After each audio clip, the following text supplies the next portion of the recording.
Recap on Part 1. Shout at your son one more time and you'll see what I'll do. Nobody moved. A 4-year-old girl had just warned a Korean Mafia boss, and meant every word. While powerful men schemed to destroy an innocent 7-year-old boy and steal his birthright, nobody saw the real danger coming. A Maid's tiny daughter with sharp eyes and fearless loyalty. 10 years later, Seo-yoon commands boardrooms. Amara is still his closest ally. Some storms come in small packages. This is that storm. Hey family, welcome to my story channel. Please subscribe and give this video a like. Don't forget to share it with your friends and loved ones. Thank you so much for the support. Now, sit back and let's move into today's story. She was laughing. That was what stopped Mrs. Han in the corridor doorway.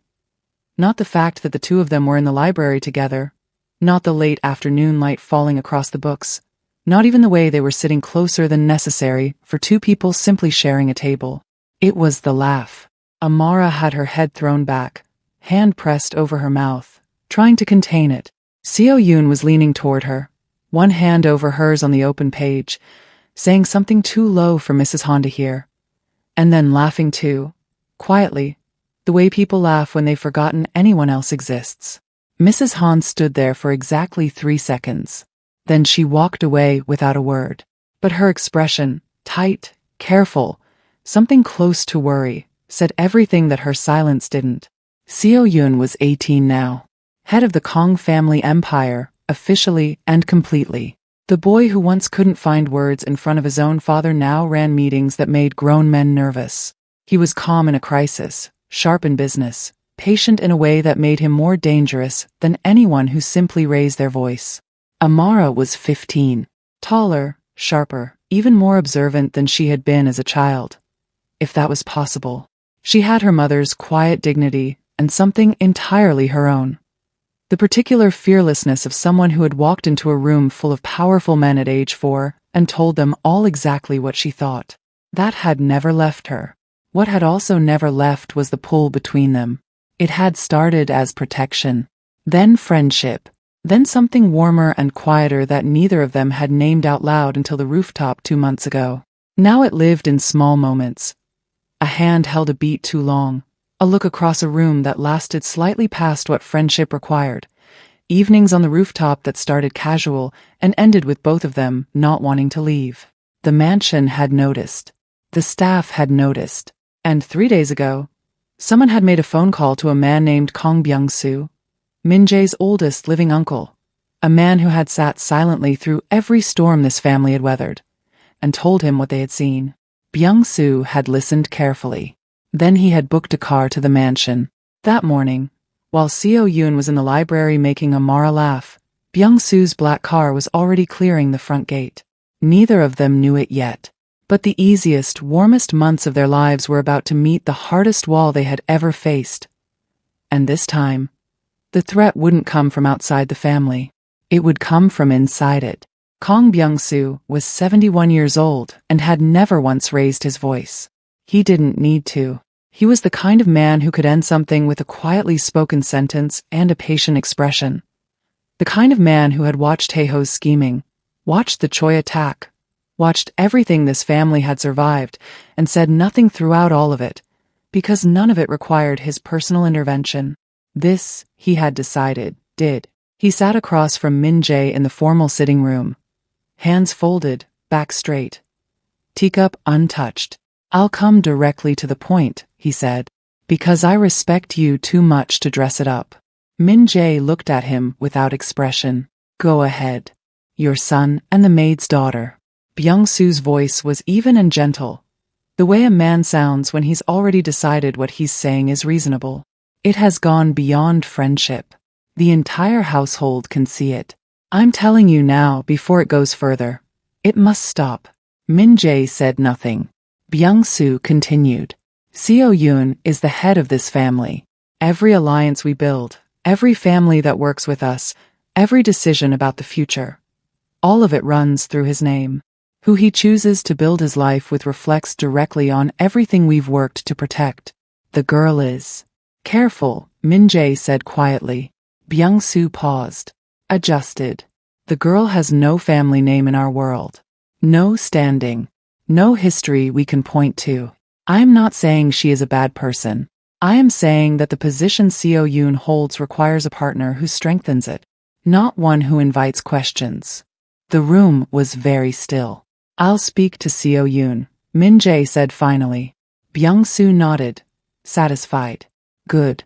There is a family, the Park Alliance, with a daughter who would be. I said I'll speak to him, Min Jae repeated. I didn't say he would listen. Byung-soo studied the older man carefully, then picked up his teacup for the first time. He will if you're firm enough. Min Jae looked out the window.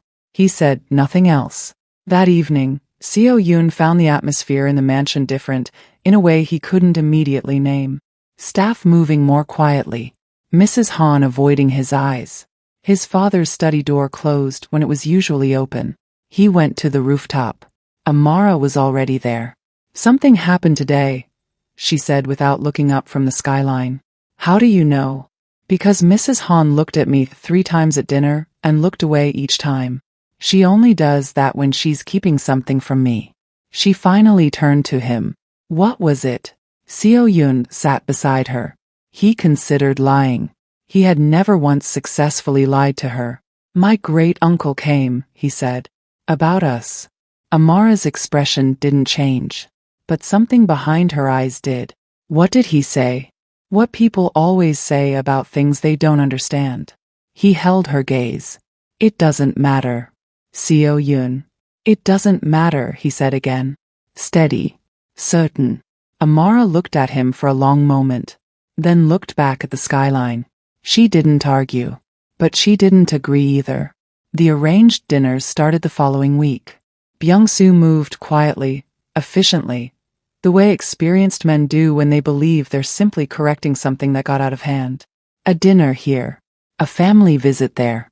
A young woman named Park Soo-yeon, graceful, educated, from a family whose name opened doors, began appearing at the mansion. Seo Yoon was polite. He was always polite. But he was present in those rooms the way a person is present in a waiting room. There because he had to be, already thinking about somewhere else. He left every dinner early. He always ended up on the rooftop. But Amara stopped always being there. The staff's shift in behavior had reached her more than she admitted. Small things. A dinner invitation that didn't come. A room she used to walk through, freely, where someone now seemed to always need to be working. The quiet, invisible redrawing of lines she hadn't drawn. She didn't fight it. She didn't complain. She simply began making herself smaller. Nia watched her daughter do it for 5 days before she couldn't stay quiet. You're avoiding the main rooms, Nia said one evening in their shared quarters. I'm being respectful, Amara said. You're disappearing. Mama. No. Nia's voice was firm.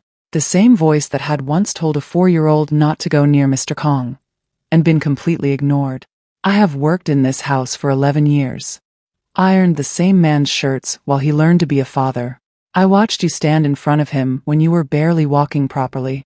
You do not get to shrink yourself now because someone with a title decided you're inconvenient. Amara was quiet. I'm not shrinking, she said finally. I'm being realistic. Seo Yoon has a position. I have. You have everything, Nia said. Don't let anyone make you forget that. Amara looked at her mother for a long moment. Something moved through her eyes. Not weakness, but the particular exhaustion of someone carrying something heavy and pretending they aren't. What if being realistic means I love him enough to let him go? She said quietly. Nia's expression broke slightly, then recovered. Then at least make him fight for you first, she said. Don't make the decision for him. 3 floors above, Seo Yoon sat on the empty rooftop for an hour before going back inside. He noticed she hadn't come. He noticed she hadn't come the night before either. He knocked on nothing. He said nothing out loud. But his jaw was tight in the way it got when he was deciding something quietly and completely. Nia had never once entered Min Jae's private study without being called. 11 years. Through every storm, every crisis, every change in this household. She had stayed in her lane, done her work, raised her daughter, and kept her dignity intact. She had never asked for more than she was given. She had never overstepped. Today she knocked on his study door, waited for the answer, and walked in. Min Jae looked up from his desk. Surprise crossed his face. He said nothing, which was his way of asking. Nia stood with her hands folded in front of her. Calm. No apology in her posture. I need to speak to you, she said. About my daughter. Min Jae gestured to the chair across from his desk. She sat. 11 years ago, she said, I brought a 4-year-old girl into this house because I had no one to leave her with. That little girl walked into a room full of dangerous men, stood in front of your son, and told you to stop shouting at him. She paused. Do you remember what you felt in that moment? Min Jae's expression was unreadable. I remember. You felt something shift, Nia said. Because a child who had nothing, no name, no power, no reason to be brave in that room, chose your son anyway. And she kept choosing him. For 11 years. Nia's voice stayed level. She is why he can speak in front of a room. She is why he stayed curious when you were pushing him away. She is part of the reason the man your son has become exists at all. Min Jae was very still. Your uncle wants her removed from his life, Nia continued. And you haven't said no. She looked at him directly. I'm not here to tell you what to do. I'm asking you to remember who helped you find your son before you let someone take her away from him. The study was completely silent. Min Jae looked at his hands for a long moment. She makes him happy, he said. Not a question. She makes him honest, Nia said. Happy is easy to find. Honest is rare. Min Jae looked up at her. Something had settled in his expression. Decided and quiet. Thank you, Nia, he said. She stood, nodded once with the dignity of a woman who had just said everything that needed saying, and walked out. In the corridor outside, she leaned against the wall for exactly 3 seconds. Eyes closed. Then she stood straight, smoothed her dress, and walked back to her work. Byung-soo had been patient long enough. 2 weeks of arranged dinners. 2 weeks of Seo-yoon leaving early every single time. A phone call from Park Soo-yeon's family asking quietly whether the Kong heir was genuinely interested or simply performing courtesy. Byung-soo called a formal family council. He gathered 3 elder members. Men who had been with the Kong family for decades. Men whose opinions carried weight. He framed the meeting carefully in his invitations. A discussion about the family's future direction and the responsibilities of leadership. He did not mention Amara by name, but everyone who was called understood what the meeting was about. Seo-yoon received his summons at breakfast. He read it once, placed it on the table, and finished eating without changing his expression. Amara was across the table. She saw his face. She read the paper when he set it down. Her jaw tightened. Seo-yoon. Don't, he said quietly. I was just going to say. I know what you were going to say. He looked at her steadily. And the answer is no. I am not going to make it easier for them by agreeing before they've even spoken. I don't want to be the reason you fight your whole family. You're not the reason, he said. They are. She looked at him for a long moment. That look she always gave him before deciding something. Taking her time, refusing to be rushed. Don't lose your temper in there, she said finally. Have I ever? No, she admitted. But I've never seen you fight for something personal before. Personal is different. He held her gaze. I know.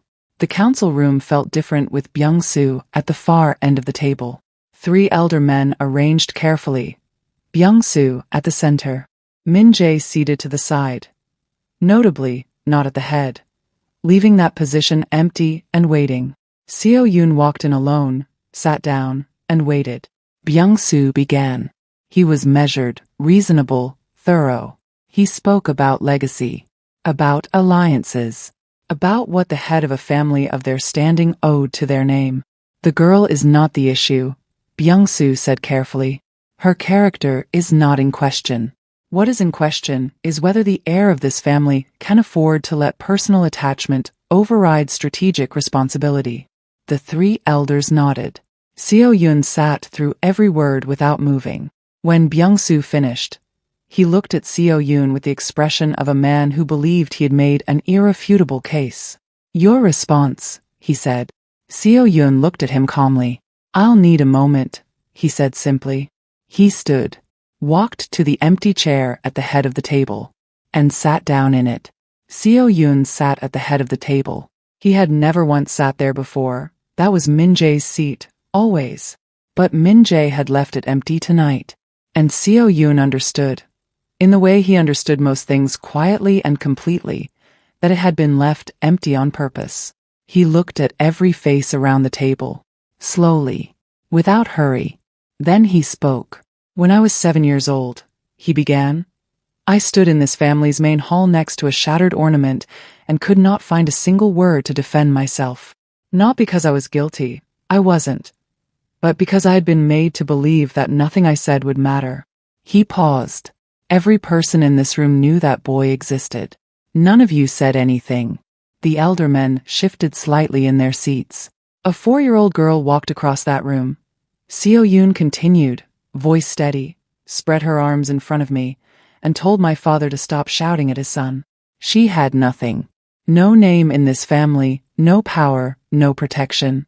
She did it anyway. He looked at Byung-soo. That is the girl you are asking me to remove from my life. Byung-soo's expression remained composed. Seo Yoon, what she did as a child does not change what the future requires. She didn't stop at childhood, Seo Yoon said. For 11 years she pushed me to speak louder, think clearer, lead better. When the Choi family tried to use her against me, she sat in that warehouse with her hands bound and looked at them like they were an inconvenience. Something almost like a smile crossed his face. She was never afraid. Not once. Not of my father. Not of threats. Not of this family's name. He paused. The least I can do is not be afraid either. The room was very still. You say she has no standing, Seo Yoon continued. I say she built mine. You say she doesn't strengthen my position. I say the position I hold exists because of who she helped me become. He looked at Byung-soo directly. I will not be removing her from my life. If the council has concerns about my leadership after hearing that, say so now. Let's settle everything tonight. No one spoke. Byung-soo looked at him for a long moment. Something moved through the older man's expression. Not defeat exactly, but the look of a man recalculating. Then Min Jae rose from his chair. Slowly, with his cane, he walked to the head of the table and stood beside his son. He looked at Byung-soo. My son has spoken, he said quietly. This council is finished. 3 words.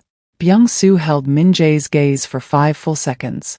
Then he nodded once, a small, reluctant concession, picked up his jacket, and walked out. The other elders followed without a word. The room emptied until only Min Jae and Seo Yoon remained. You didn't need me, Min Jae said. No, Seo Yoon agreed. But thank you. Min Jae put one hand briefly on his son's shoulder. Then he walked out too, leaving Seo Yoon alone at the head of the table that was now, completely and undeniably, his. He found her exactly where he knew she would be. Rooftop. Ledge. Legs swinging. This time she wasn't eating anything, just sitting with her hands in her lap, looking at the city below with an expression she was trying to keep neutral and not quite managing. She heard his footsteps and didn't turn around. How did it go? She asked. Byung-soo left without another word, Seo Yoon said, sitting beside her. The council is finished. Amara was quiet for a moment. And the elders? They followed him out. And your father? He stood up for me. Seo Yoon paused. He didn't need to. But he did. Amara finally turned to look at him. Her large dark eyes were doing the thing they did when she was feeling more than she was willing to immediately say. Reading him, measuring, making sure what she saw was real. You said everything? She asked. Everything. About me? In front of all of them? Every word. She looked away again. Jaw tight. He knew that expression. She was fighting the emotion before it arrived, the way she always did. She had been the fearless one her entire life. Being on the receiving end of someone else's fearlessness was new territory for her. You didn't have to do that, she said. Her voice was steady, but only just. Amara, I'm serious. You could have. You stood in front of my father when you were 4 years old, he said. You spread your arms out and put your whole tiny body between me and someone who terrified a room full of grown men. He looked at her profile. I have been waiting 11 years to be brave enough to do something like that for you. Don't tell me I didn't have to. She pressed her lips together, looked at the city. That was different, she said quietly. I didn't understand the risk. Yes, you did, he said. You always understood more than anyone gave you credit for. You just decided it didn't matter. She turned to him then, fully, eyes bright in a way she couldn't argue away. I thought about letting you go, she admitted. I thought that maybe loving you meant not making your life harder. Loving me, he repeated. She blinked, realized what she'd said, then held his gaze, because she had never once run from anything in her life and she wasn't going to start now. Yes, she said. Loving you. Since before I had a word for it. Seo Yun looked at her for a long moment. This girl who had always known exactly what to say. Now waiting for him the way he used to wait for his own courage. I told a room full of family elders that you built me, he said. I think that counts as saying it first. Amara laughed. A real one. The kind that came from somewhere deep, the kind Mrs. Han had seen in the library and known, the kind that changed everything. It doesn't count, she said. Say it properly. I love you, Amara, he said. Simple. Sure. No performance. I have for a very long time. She smiled. Slow, unguarded, more open than anyone in that mansion had ever seen her. The girl who feared nothing, finally letting herself feel something. Good, she said, because I wasn't going to wait on this rooftop forever. 3 days later, Min Jae called Nia and Amara to the main sitting room. Amara walked in calm as always, hands loose at her sides, expression reading the room the way it always had. Quickly, completely, missing nothing. Nia walked in beside her with the quiet dignity she had carried through 11 years of this household. Min Jae was standing. No desk between them this time. No formal arrangement. Just a man in a room, choosing how he wanted to say something important. He looked at Amara. Really looked at her. The way he hadn't allowed himself to do honestly when she was 4 and standing between him and his son with her arms spread wide. He had been too proud then, too surprised, too many things he had spent years unlearning. You walked into this house 11 years ago, he said, and you changed it. You changed him. He paused. You changed me.